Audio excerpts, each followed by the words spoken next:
Hey guys, welcome to this video with myself Alex, and today we're going to be continuing with our bioenergetic practice. And this week we're simply just going to work with what we call the dragon's breath. It's a single exercise and it's really good for moving emotions. It's really good for opening up the throat. I often, if I need to give a talk, or I'm teaching a class, or maybe I'm doing this video, or I need to have a difficult conversation, or anything at all that requires that I use my voice and my voice needs to be heard, it's important that what I've got to say lands. I'll often practice this exercise or a similar exercise just as a way to loosen up the throat, to just get a bit of energy going in this area. You know, many of us when we talk, we notice if it's a challenging talk or conversation, interaction, our throat muscles tighten. We can all relate to this. We all know that feeling of when we've got something to say, that the throat muscles tighten and our voice tends to go quite high pitch. Maybe you can relate. I've certainly had it happen to me.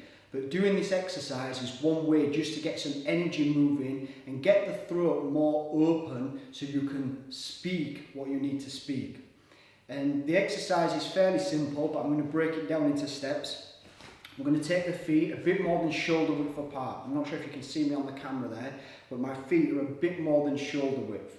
Nice bend in the knees, of course, with bioenergetics, we always have a bend in the knees. We're going to bring the hands out in front of us. So it's like we're going to do a big clap. The hands go out and the head goes down. So my head is down, my knees are bent, and we're just going to practice for a moment or two, just this. So I'm pulling my arms back and I'm craning my neck forward. So my arms come back and then I crane my neck forward. So I'm reaching out, I'm stretching the throat and I'm opening up the chest simultaneously.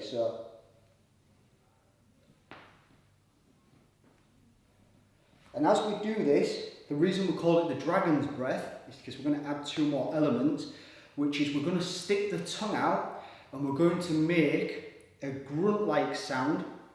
Yeah, I'll just demonstrate it, you'll get the idea more. So, hands together, heads down.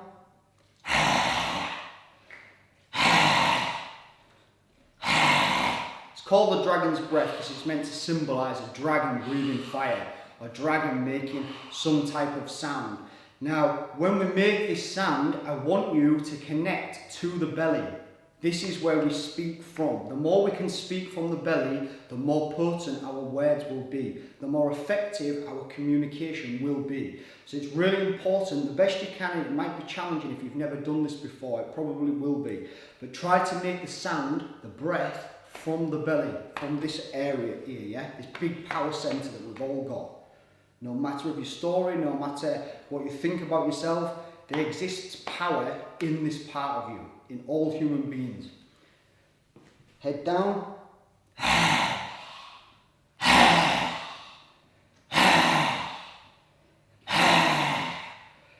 So you get the idea. Now, with the knees bent and this type of movement, you can simply just put a ding track on for maybe 60 seconds or 90 seconds. And you can do a few rounds of it. You could do 60 seconds of doing the dragon's breath. You stop doing the dragon's breath. You stand, you stay stood in your nice wide stance. And you just feel the body for another minute, for another 60 seconds. So I've done the dragon's breath for 60 seconds, let's say. The ding track's gone. And now I'm just going to feel into my body. I'm going to feel into my belly. And I'm going to relax around this central channel. I'm going to relax around this central channel. So, as I say, it's great for moving stuck energy in this area. So take it on. Let me know how it is for you. It can take a bit of getting used to, but once you master it, once you master the dragon's breath, communication becomes a lot easier with less constriction, less feeling held back by our muscles and tissues and fascia and all that. So yeah, good luck. Take it on.